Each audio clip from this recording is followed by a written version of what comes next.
Una reunión como esta es una reunión poco usual en América Latina. A nosotros nos toca trabajar en muchos de los países. En general, el nivel de participación de organizaciones civiles en los procesos deliberativos respecto a los ODS ha sido bastante bajo. Entonces, en el caso de México, nosotros celebramos que se haya abierto un espacio, que es un espacio sistemático, en donde ha habido una participación importante, relevante, que habrá que profundizar. Entonces, en ese sentido, puntualizarlo me parece un asunto relevante. Segundo, dos noticias, prácticamente una buena, muy buena, que es que se va a aprobar en los próximos días en Nueva York la agenda. La segunda es que ese día empiezan las verdaderas dificultades. Lo verdaderamente problemático no es haber definido la agenda, lo verdaderamente problemático va a ser el proceso de su implementación. Entonces, no bajar la guardia, no decir, bueno, ya llegamos, ya se aprobó el documento y ahora que el documento sea autoejecutable. No es autoejecutable. Requiere procesos de intervención pública e institucional de gran calado y requiere continuar con procesos de diálogo social, interlocución, incidencia ciudadana en políticas públicas. Entonces, entender que es el punto de llegada de un proceso, pero sobre todo el punto de partida de otro proceso. Tenerlo siempre muy presente durante el tiempo. Se dice que una buena negociación no es aquella en la que todo el mundo queda totalmente satisfecho, sino en la que nadie queda totalmente insatisfecho. Bueno, y estamos ante un caso en que efectivamente todo el mundo podría decir, es que faltó esto, no me gustó como que esta cuestión, se podría haber agregado tal tema. No obstante, viéndolo en balance y viéndolo en contraste con los objetivos del desarrollo del milenio, sin lugar a dudas hay un avance muy significativo, un avance realmente central, que hay que ponderar, que hay que valorar, que hay que proteger. Desde CEPAL, por voz de la Secretaria Ejecutiva, se ha señalado con estas palabras que probablemente la contribución más importante de los ODS es avanzar hacia la descolonización de la agenda del desarrollo. Es decir, avanzar hacia una agenda de carácter universal, con responsabilidades comunes pero diferenciadas, y más allá de una agenda prescriptiva de los países del norte hacia los países menos desarrollados y adelantados del sur. En ese sentido, nos parece que haber colocado la necesidad de una agenda de corte universal es una contribución mayor, en el sentido de que no el conjunto de los países que componen la comunidad internacional tienen metas que cumplir. Cuando se colocan estándares más altos o temas nuevos, en particular, por ejemplo, el objetivo 10, que es reducir la desigualdad entre los países y el interior de los países, pues ahí sí ningún país puede decir yo ya cumplí, o ningún país puede decir yo ya tengo resuelto este tema, o todo lo que tiene que ver con desarrollo, un nuevo estilo del desarrollo.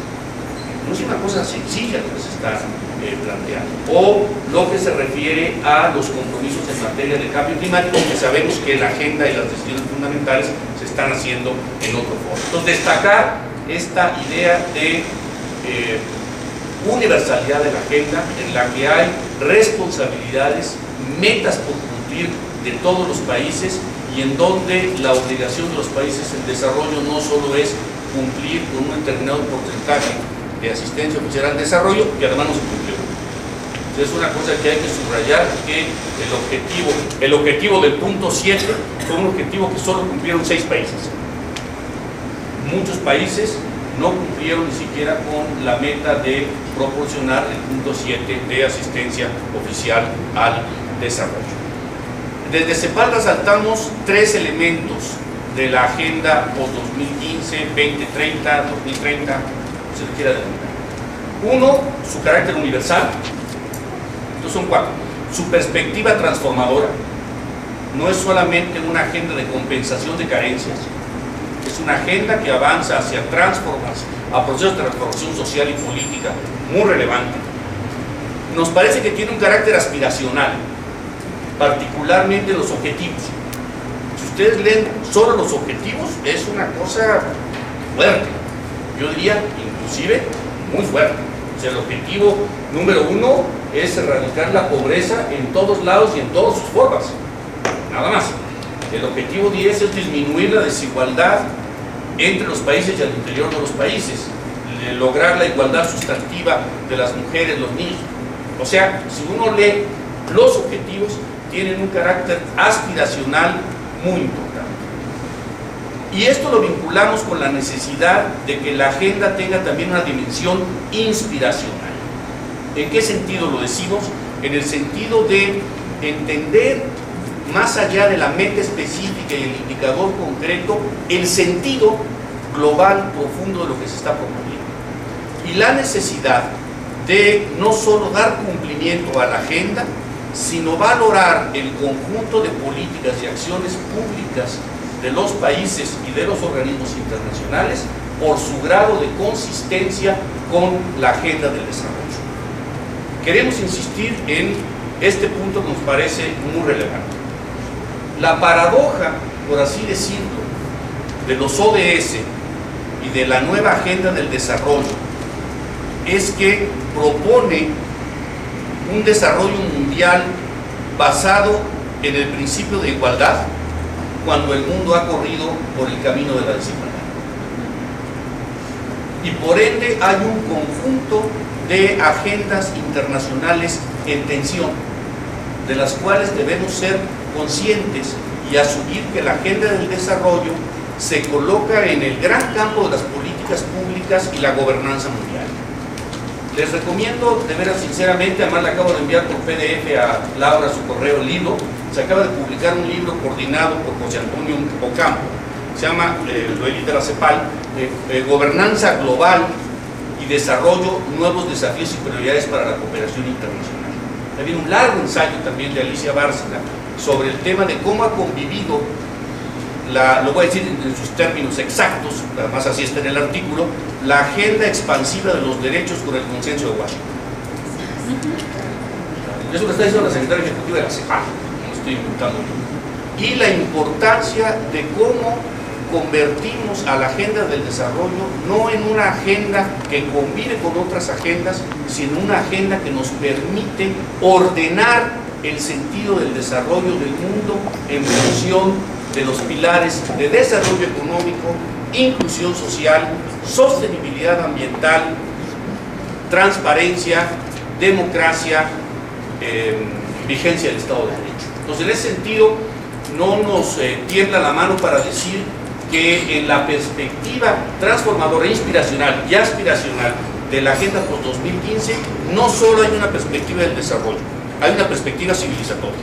Y nos parece que ese es el sentido profundo, esa es la contribución paradigmática que esta agenda puede estar haciendo para el mundo contemporáneo. También desde CEPAL queremos insistir en que la agenda del desarrollo requiere de una estrategia del desarrollo. Es decir, la agenda post-2015 es esencialmente una agenda de qués y de resultados. El tema de cómo hacerlo es un tema de enorme complejidad. Y desde la perspectiva que históricamente se ha sostenido desde CEPAL, el cómo implica también transformaciones muy importantes del sistema económico mundial. No es únicamente un asunto de que los gobiernos hagan su mejor esfuerzo, que tienen que hacerlo, que las sociedades se apropien de los propósitos que deben hacerlo. También se requiere ir avanzando hacia un ambiente mucho más favorable para que efectivamente pueda dársele cumplimiento efectivo a todos estos grandes propósitos y a muchas de las metas que ahí están planteadas. En ese sentido, entender que se necesita una estrategia del desarrollo. Y una estrategia del desarrollo, lo ha venido postulando CEPAL, implica construir una nueva gobernanza mundial del sistema de reglas económicas, del sistema de reglas financieras y de un tema que ni se ocupó en la agenda y ni en Addis Abeba, que es del sistema monetario internacional. Son temas muy de fondo sobre los cuales hay que insistir. También la necesidad de que las sociedades, en particular de la región, avancen en lo que hemos propuesto como cambio estructural con impacto. Es decir, un nuevo estilo de desarrollo, como postulan las metas de los ODS, implica también una transformación de la matriz productiva de las sociedades latinoamericanas. Si no hay ese proceso de transformación, vaticinamos que probablemente será difícil alcanzar algunas de esas metas y objetivos. Tercero, la importancia de continuar los procesos de participación, porque dada la escala de la agenda, ya se ha dicho aquí en esta mesa, no puede concebirse como un programa de gobierno, tiene que convertirse como un objetivo nacional, y por eso tiene que haber un proceso de apropiación de las sociedades, más aún cuando las propias, el propio ODS señala que varias de las metas serán decididas a escala nacional. Y ahí tendrán que hacerse debates muy fuertes en términos de cuál es el alcance de esas metas. Pongo dos ejemplos que pueden ser muy interesantes para el caso mío. Viene un debate sobre cuál va a ser la meta en materia de reducción de la muerte materna. ¿Por qué? Porque conforme a los ODM, que debo decir que era una meta muy exigente, porque implicaba reducción de 3/4 de la muerte materna, que era mucho más apropiada, creo yo, para países que tenían tasas muy altas, que para países que tenían tasas ya más amortiguadas, como el caso de México. Entonces México no llegó porque era 22 a donde había que llegar, está en 48, hizo una reducción importante. La nueva meta es menor de 70, según los ODS. Entonces fíjense qué interesante va a ser cómo el país va a tener que decidir entre una meta ODM que no pudo cumplirse y una meta ODS que es una meta ya menos exigente, en donde ya el país lo cumplió de antemano, porque México anda en alrededor del 48 sobre 100,000. Temas sobre los cuales van a tener que pronunciarse y en donde introducir el enfoque de derechos va a ser muy importante. La meta 1.2. La meta 1.2 establece la reducción de la pobreza en un porcentaje a ser decidido por los países conforme a las definiciones nacionales de pobreza. Entonces México tiene que decidir en qué porcentaje lo va a reducir. Tema complejo, ¿eh? Entonces todo este tipo de debates van a seguirse dando y es importante que se sigan dando y en donde haya la mayor y más fuerte participación ciudadana. Me parece que quedan tres desafíos muy relevantes. Un desafío de planificación. La agenda es una agenda muy compleja que no necesariamente define todas las prioridades y la secuencia de las prioridades y en donde muchas metas están interrelacionadas entre sí. O sea, no puede uno tener una aproximación case by case, casuística. Va a haber que tener una aproximación de carácter holístico y en donde se establezcan procesos de correalización. Hay muchas metas que solo pueden realizarse si se realizan simultáneamente las dos, muchas. Ese proceso es un proceso de planificación muy complejo, que probablemente desborde mecanismos tradicionales mediante los cuales se planifica la acción pública en México y en América Latina. O sea, en México y en América Latina la planificación está muy sectorizada y la agenda pretende ser una agenda que está desglosada, pero que pretende ser no sectorizada. Entonces me parece que México tiene muchos elementos para poder avanzar en esta dirección, pero sí, yo tengo en mis oraciones a los funcionarios públicos que van a estar encargados de este proceso, porque es un proceso muy complejo y muy difícil. Segundo, me parece que está planteado el desafío del monitoreo y la evaluación, y ese es un desafío muy grande, empezando por la definición de las líneas, no dejen de los indicadores, de las líneas base. Una de las cosas que más se han criticado los ODM es que empezaron en el 2000, pero las líneas base casi todas fueron del 90. Ese es un tema que se va a volver a plantear ahora. Debe volverse a tener, va a ser la base 2000 O va a ser la base 2015 o va a ser la base el último dato disponible posible, consistente. No es una cosa menor. Entonces el proceso de definición de los mecanismos de monitoreo y de evaluación del cumplimiento, los avances y los desafíos son muy importantes.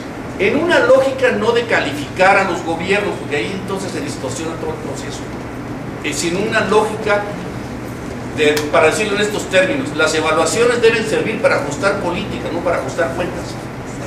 Si no, no tienen un sentido profundo, productivo en términos del ciclo de política. Y el tercer desafío es el desafío de la participación. Cómo efectivamente lograr el involucramiento amplio, sustantivo, no solo retórico, de la sociedad civil, la academia, el sector privado, en fin, en el proceso de apropiación, seguimiento, implementación en lo que cabe de la agenda post-2015. Y aquí yo creo que hay un desafío para las instituciones y hay un desafío para las organizaciones.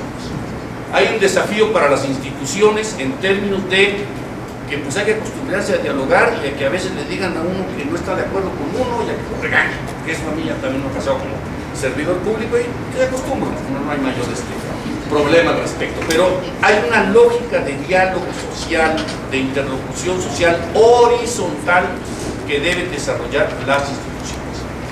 Y desde mi perspectiva, las organizaciones también necesitan desarrollar nuevas capacidades. Hay que, incluso creo que en términos de interés público, construir políticas para el fortalecimiento de las capacidades técnicas, deliberativas, analíticas, de incidencia efectiva de las organizaciones en las políticas, aparece como un tema mayor. Porque si no hay el riesgo de que la incidencia sean solo debates ideológicos. Y tenemos que incorporar eso, por supuesto, pero avanzar más hacia procesos más finos, en donde haya muchas herramientas de carácter técnico, analítico, teórico de las instituciones para poder discutir también de tú a tú con las instituciones. Pero creo que México tendría muchos elementos para avanzar en esta perspectiva y para efectivamente sentar buenas prácticas, pero sobre todo buenas políticas en materia de planificación, evaluación y participación. Después de septiembre, abróchense los cinturones. Muchas gracias.